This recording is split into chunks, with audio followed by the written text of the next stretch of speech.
Rachel and I were best friends from the time we were born. Our moms were best friends since they were in middle school, so when they got pregnant within months of one another, they were elated. And when they found out they were both having girls, they went crazy with excitement. They bought a lot of matching nursery items and clothing for us as if we were twins. We grew up doing and celebrating everything together. If one of us was upset, the other one was upset too. And if one of us was going on a trip, the other was going to go. So our senior year of high school, we were both planning on going on the senior camping trip. The trip was only for those students who were already 18, or with special permission from their parents, because it was unsupervised. It wasn't a school-sponsored trip, it was just a tradition for seniors in our town. The trip was an entire weekend about 2 hours away at a secluded campground. And each year the seniors gathered and went swimming, fishing, boating, jet skiing, and eating all the junk food their bodies could hold. Now, of course, there were those who indulged in adult beverages too, which was actually legal because we lived in Mexico. Rachel and I weren't the party type. We were more of the outdoor activity and physically active type who generally tried to stay healthy. During the trip, we planned to set aside that healthy rule for copious amounts of s'mores and chips and processed meats, but that was to be our extent of participation. We loaded up my beat-up SUV with far too many snacks, soda, water, and a giant tent. We weren't sure yet if we were going to get one of the cabins because they were done on a lottery system. We all signed up, and when we got there, we would all write our names on slips of paper, and the first 6 people drawn got the cabins. Of course, if Rachel or I got one, the other person was going to stay in the cabin too. "Wow, this really is secluded," Rachel said as we drove up the windy hill that seemed to go on for an hour. "No kidding, glad we followed Jeff and Josh, because you and I would never have found this place. Neither one of us can follow directions," I joked.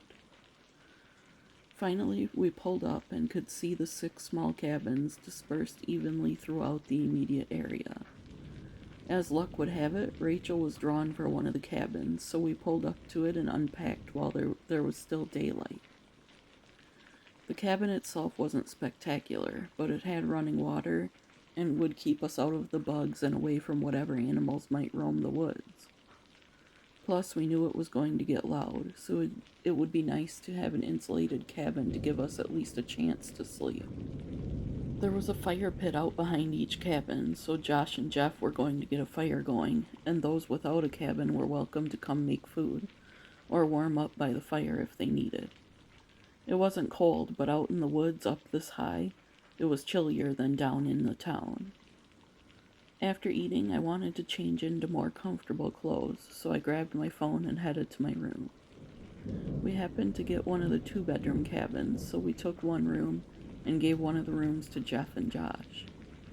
Both rooms had 2 small beds in them, so it worked out perfectly. In our room, I was rummaging through my suitcase for some pajamas, when I could have sworn I heard humming behind me.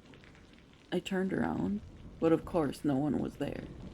So I chalked it up to it being possibly an appliance. I mean, I'd never been here, so I didn't know what noise the house usually made. I was the first to give in and go to bed. I was exhausted. All the fresh air and driving and junk food got to me. I crawled into bed, and basically as soon as my head hit the pillow, I was out. I don't know how long I was out, but I was rudely awoken by someone turning the shower on. It was squeaky and right on the other side of the wall where my head was. While I was up, I figured I'd grab some water. On the way to the kitchen, I realized the bathroom door was wide open. The shower curtain was closed though, so I don't know if someone had a few too many drinks and just forgot to shut the door or what. I stood at the edge of the doorway and yelled out, but no one answered. I didn't see the silhouette of anyone either. So I stepped closer and called out again to make sure I didn't catch anyone off guard. But no one answered. I slowly opened the shower curtain at the top, fixating my eyes towards the top in case someone was in there. No one was there. The shower was just on full blast. Shutting it off, I went to the kitchen and heard everyone laughing out by the fire still. So no one was in the house showering. They were all still having a good time by the fire. I retreated back to the bedroom and laid back down.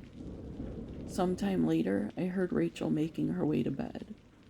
Later, we were both woken by a scream that sounded like it was coming from right at the foot of our beds. "Rachel, are you okay?"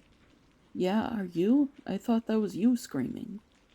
"Wasn't me. I thought it was you. We better go check on everyone," I said. We started with the guys' room. They were both snoring away, so we made our way outside. But from what we could see, everyone had turned in for the night to their tents or cabins. Back in our bedroom, we were so confused and stayed up for an hour just trying to figure out what it could have been. Neither of us had answers, but we were both glad we heard it. I filled her in on the shower incident from earlier. The next day, we did our best to shake it off and have a good time out on the boat. We discussed it briefly, but didn't want to make a scene with everyone around who could listen. That night is when we both experienced the most terrifying thing we'd ever experienced. And neither of us has experienced something so terrifying since. We went to bed somewhere around midnight and fell asleep quickly after spending all day in the sun. Somewhere around an hour later, there was a loud bang on our window that woke us both up. Jumping up, I ran to the window, heart racing, afraid to peer out. But I couldn't see anything. It was too dark. I sat at the edge of Rachel's bed, and we both tried rationalizing what was happening. "Maybe someone from another cabin or one of the tents is pranking us," Rachel said. I thought about that, but they'd have to be really fast and really quiet, and I don't think anyone out there is either of those things, I said. "Good point," Rachel answered. A short while later, we were back to sleep, but not for long. Our bedroom door flung open so hard it woke us both up instantly, and there was a figure standing in the doorway. It appeared to be an older man. Both of us had let out screams, and now we sat frozen as the man started stepping into the room towards us. We both curled our bodies up as small as they would get and yelled for Jeff or Josh. But just as fast as he appeared in the doorway and in our bedroom, he was gone. Almost like our scream scared him away. Jeff flew into our room asking what was wrong, but neither of us could talk for a few minutes. When I did talk, all I said was, "Rachel, pack your bags. We're leaving right now." And we did. We left that cabin at 2 a.m. and didn't stop driving until we got back to my house 2 hours later. Okay, this might be the craziest story yet, because 2 of you have witnessed the paranormal events and because there was an actual figure who was feet away from you. As soon as I read that you left right away, I thought to myself, finally someone who speaks my language. I'm not sticking around to be stalked by some dead guy any longer than I have to. So there you have it, friends, another good, true paranormal story. If you have a true paranormal story of your own that you would like me to share in an upcoming video, email it to the address in the description below. I know I always say this, but please give the video a like and subscribe if you haven't. Thanks so much for hanging out with me. Please have a safe and happy Thanksgiving tomorrow, if you're in the US. See you tomorrow, friends.